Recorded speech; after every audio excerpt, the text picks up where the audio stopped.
All right.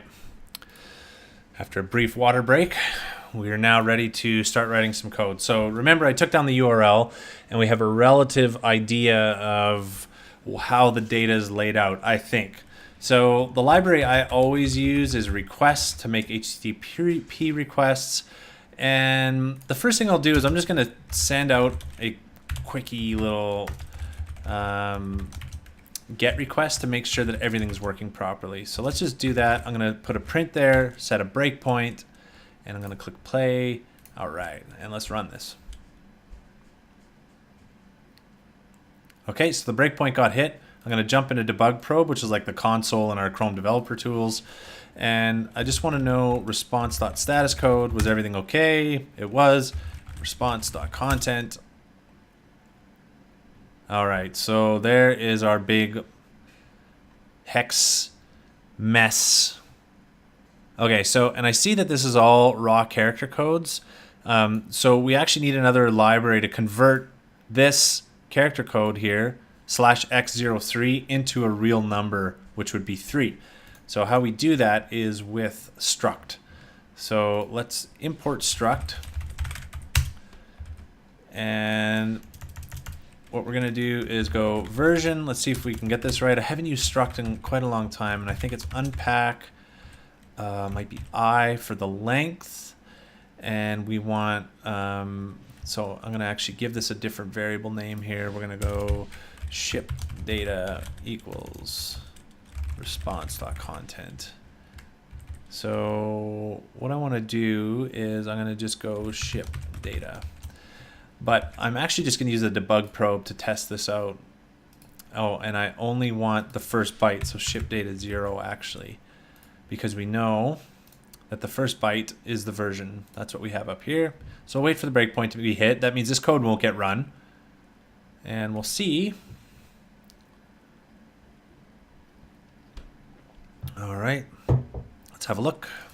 So I'm just going to test that code, see what happens. The struct format specifiers, that I that I'm using there, they can be a bit tricky sometimes. String length of 4.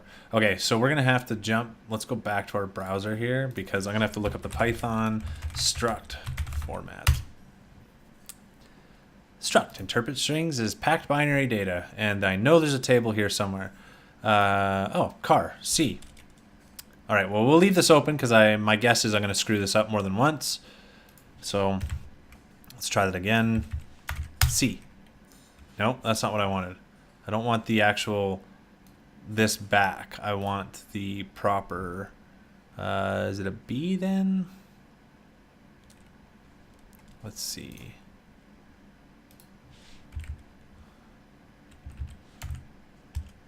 Haha, all right. So we can see that that's the number 3. So we're going to do that. We're going to set it to B.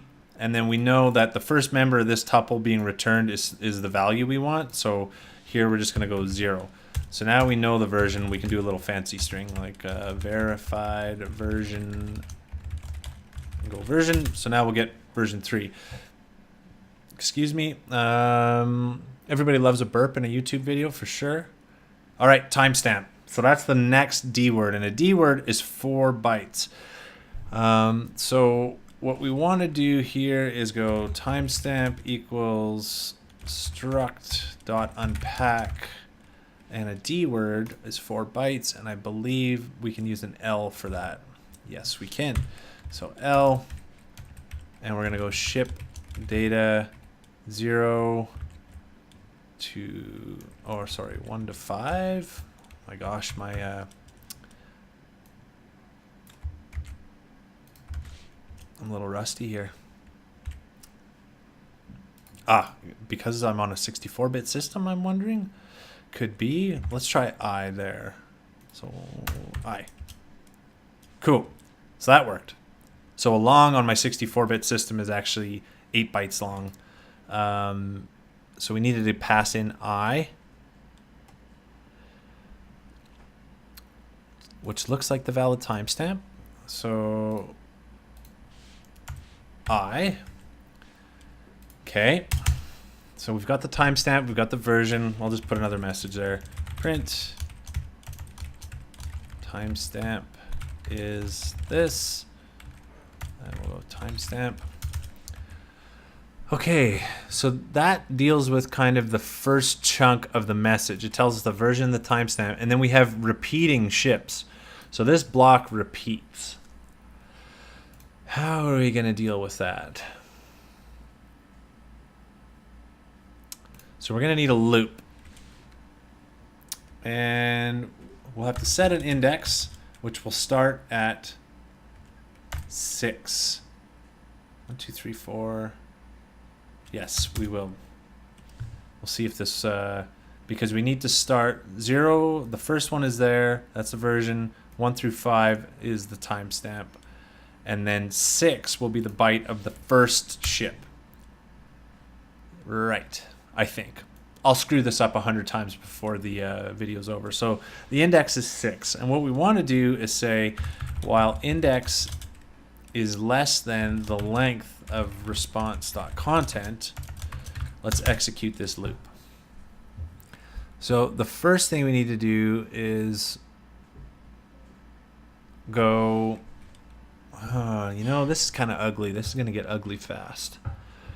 What we really need to do is have a handy, like they did with a stream reader. And I think what we can use is the Python string.io library, because what string.io will do is you can take a string just like they did in JavaScript, and we can take a big long string and then we can treat it like a file where we can kind of read into it continually, which is more what we want to do.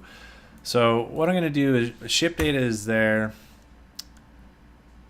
Let's actually change this a bit. So let's go ship data equals string.io dot string.io, which will initialize it with this content.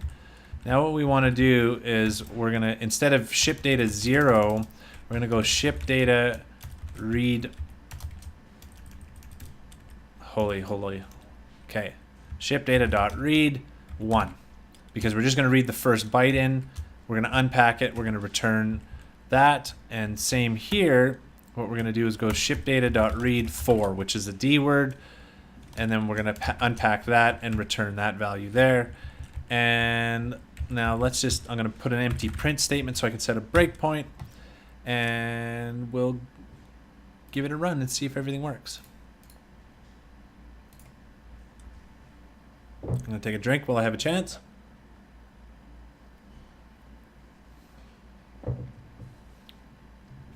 Okay, cool. That so far miraculously has worked. Okay, so now all we need to do is in a loop. And I don't really care if the script blows up at the end. We didn't follow the JavaScript code to see, like, is there some magical end of ships marker or something that'll tell us when it's done reading all the ships. So I'm going to just kind of hack this together to read as many ships as we can before it'll die. So let's we'll stop this script. So here's what we want to do. We're just going to go... I'm just going to make it an infinite loop for now. So I'm just going to say while true. Again, this is more of a demonstration about reversing, how to kind of reverse website stuff, and not really a demonstration on how to write good Python code, which you'll rarely get from me anyway. So while true, what do we want to do here? So every one of these loops, we're going to have a new ship that we need to read, right? So while true, we're going to have a ship.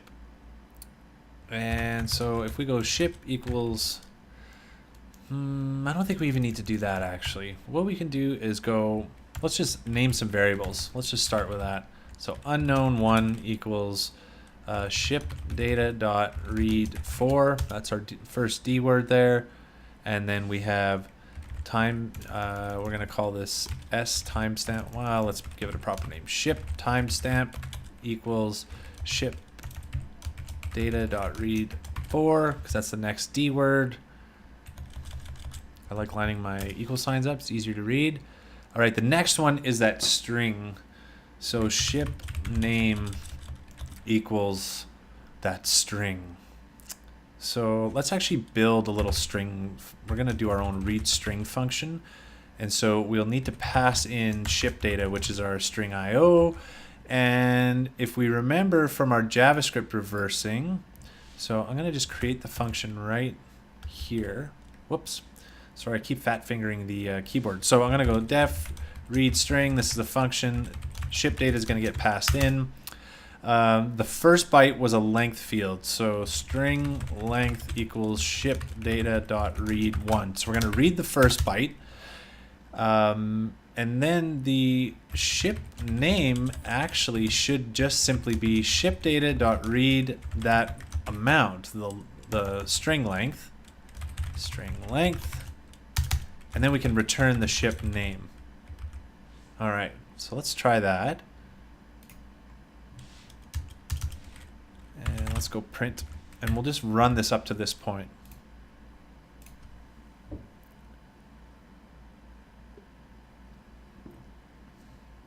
Oh, something blew up. Int and string. So I'm going to go backtrace to where that happened. String length. Ah, yes, because I read it out as a raw byte, and we need to actually unpack that sucker. So we need to go struct.unpack. Remember, it's a B, and then we're going to return the first member. I should actually just set a breakpoint up here so I can step through this to make sure there's no other major catastrophes.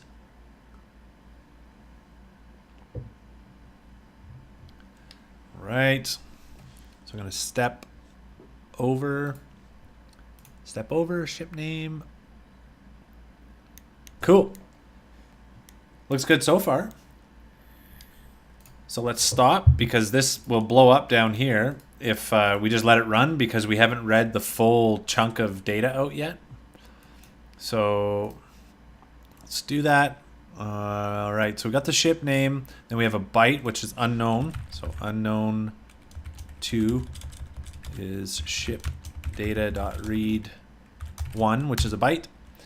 And then after that, we have latitude and longitude. So latitude equals, now we have to divide it by 1,000,000, and latitude and longitude are floats. So we're going to go float ship data.read 4, which is the D word. And then we're going to let it do that. We're going to divide it by 1,000,000.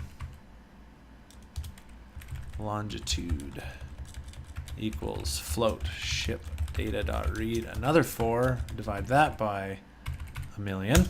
Okay. Now I wonder, actually, so this is still paused. I'm just going to go and disable these breakpoints. I'm not going to delete them because I might still want to use them. And I'm going to disable the XHR breakpoint. I wonder if there's a way for me to search. Ah, there is. Search for port 5. Oh, it's a lighthouse. Neat. So let's go there. It's in Seattle. So the latitude and longitude of port 5 is 35 and 129. So let's go and just verify here that we're doing this properly, because then we can just match up the numbers and see if this is accurate or not. So I'm going to run it.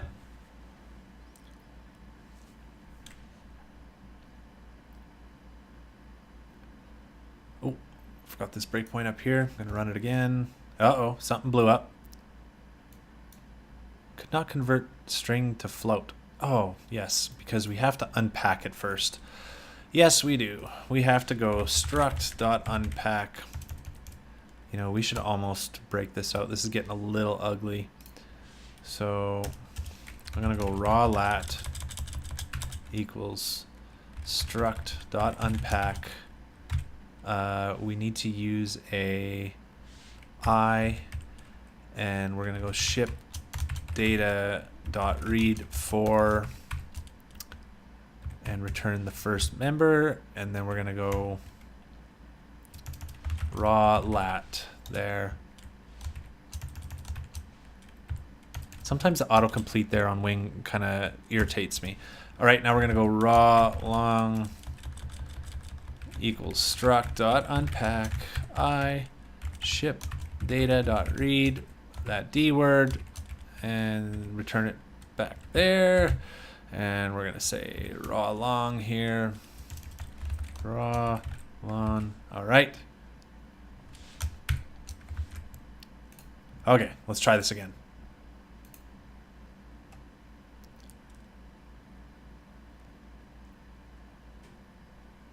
guess I could have printed them out. Probably would have made more sense. Okay, nothing blew up, so that's good. We're going to go into debug probe. I'm going to clear, and I'm going to go latitude 3512.002. Oh, that looks good so far. And longitude 129.05389. Sweet. So that actually matches. Okay, cool. All right, so how many fields do we have left here? 1, 2, 3 shorts. So we got, and they're all unknown. Unknown 3 equals ship data dot read 2. So that's what a short is. Unknown 4 equals ship data dot read 2. Unknown 5. Could have just copy and pasted this really. Read 2. Unknown 5. So that's that sucker there. We got another short, which is a length, and then a byte, which is unknown. So we have, I don't know what this length field actually means, but we're going to go ship data dot read. Was that a short as well? Yes, it was. And then we have a byte to finish it off. Unknown 6 equals ship data dot read 1. Now, the reason why this read, I kind of skipped over this, but the reason why we just need to keep doing read is every time we tell it to read a certain amount, it's actually moving the cursor forward in the string on its own. So if we keep, theoretically, if we keep running this loop over and over and over again, it's just going to keep working its way along in that very specific pattern all the way down until it reaches, probably is going to error out. I'm guessing there's some specific end of marker or something that they have, but I'm just going to try it like this, and what I'm going to do now is instead of that print line, I'm going to go print. We're going to go vessel, the name, lat, and I'm going to go 1, 2, 3, 4, 5. So it's, let's say, or 6F, which is going to format it like that. Long, another %6F. What we really should do here is use tabs, not spaces. Tab. Okay, so that's what it's just going to give us some nice spacing when we're printing this out. And so we want ship name, latitude, longitude on each line. So we're going to pause, stop that. We're going to run it. And then we'll just double check some of the other results deeper down to make sure that this actually is working properly. Any second now. Okay, so port 5, that all looks good. Now here's the real true test is, can we actually run it a second time? Is our data format set up correctly? All right, we won't really know until we get to the bottom. Oh, the suspense. All right, Zing Yak Zing 11. So let's take a look at that. I'm going to copy that. I'm going to search for it. Okay. Lat 37723. Yeah. Long 121.1102. Cool. All right. Is it going to work a third time? V58. Again, no idea what that means. I'm going to double check it. Oh, it's a lighthouse. Sweet lighthouse. 36.9 and 6.201. Nice. Perfect. So I think this is actually working.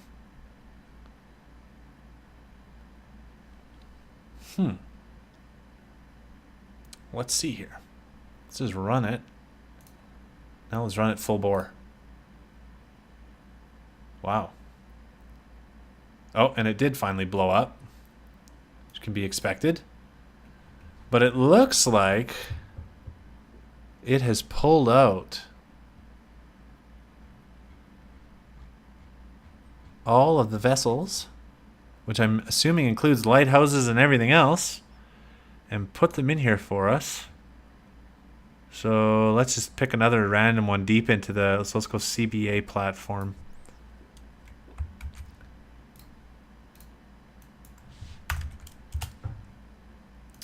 Another lighthouse, really lucking out here. 3844 and 11841.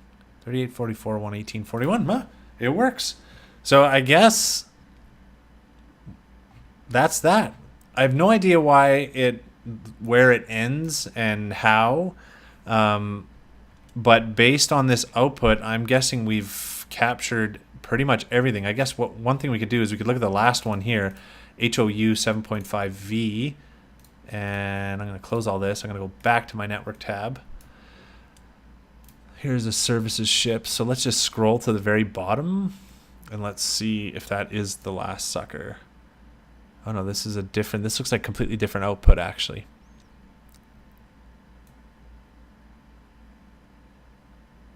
It is, because where USS Martha is actually different.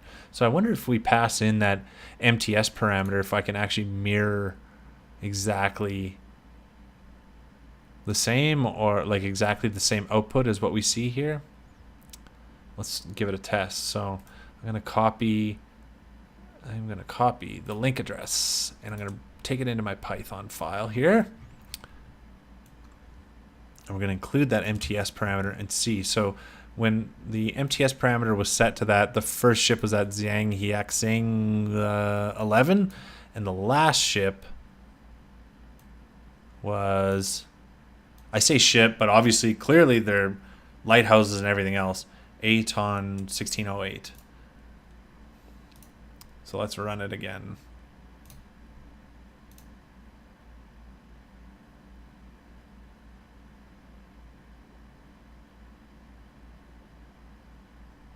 No. It must return data in different orders. For sure. Because you can see, let's check down here. Yeah, you can see that the ordering is different every time you run it, it seems like. How this data is formatted, how it gets returned is different. And who knows how they're requesting it as well on the site. But I would say this is pretty much case closed. We could spend some additional time trying to figure out how to make it end cleanly at the bottom so that we know where the exact end is. But I'm pretty comfortable that we've pulled out all of the vessels that are in that body. We could go back and reverse engineer the JavaScript some more to figure out like how does it know when to end. The other thing too is that, of course, you can go back and reverse engineer some more JavaScript if you want to figure out how to convert some of those unknown values either into ship types or, give it a descriptive name like this is a lighthouse or this is a fishing vessel. But for the purposes of these videos, what I really wanted to demonstrate was how to take kind of a tricky data problem on a website, how we can use some tools in Google Chrome to reverse engineer it a bit, figure out how that data is being fetched, processed, how we can use some of the tools there to kind of inspect what's going on, and then how to take that and convert it into our own automation, which is obviously using some Python and basically just working our way and struggling our way through to figure out how to read that data. We were pretty fortunate in this case, actually, that they laid it out in such a nice format that it was in this like nice kind of D words and strings, bytes, it's all stuff that makes it really easy for us to understand, okay, we need to read 4 bytes in or 2 bytes or 1. That makes it a lot easier on us. But this was really cool. I'm glad I did this. I'm going to send this off to the customer who had requested it so that he can take a look. And hopefully you learned a little bit today, both maybe from a Python perspective, but more importantly, learned some tricks to inspect websites and reverse engineer some of their code. You should even try some of these techniques. For example, go to Instagram.com, fire up your Google Chrome tools, take a look at the XHR requests that are going back and forth, take a look at the data that's flowing around, and you might even come up with your own unique ways of doing some automation. That'll wrap it up for here. If you have any questions or maybe you have a website that has some data stored in a tricky way, send it over to me. I'll be happy to shoot a video of how I struggle my way along to figure out what's actually going on behind the scenes. You can email it to me, justin@hunch.ly, and I'll see you in the next video.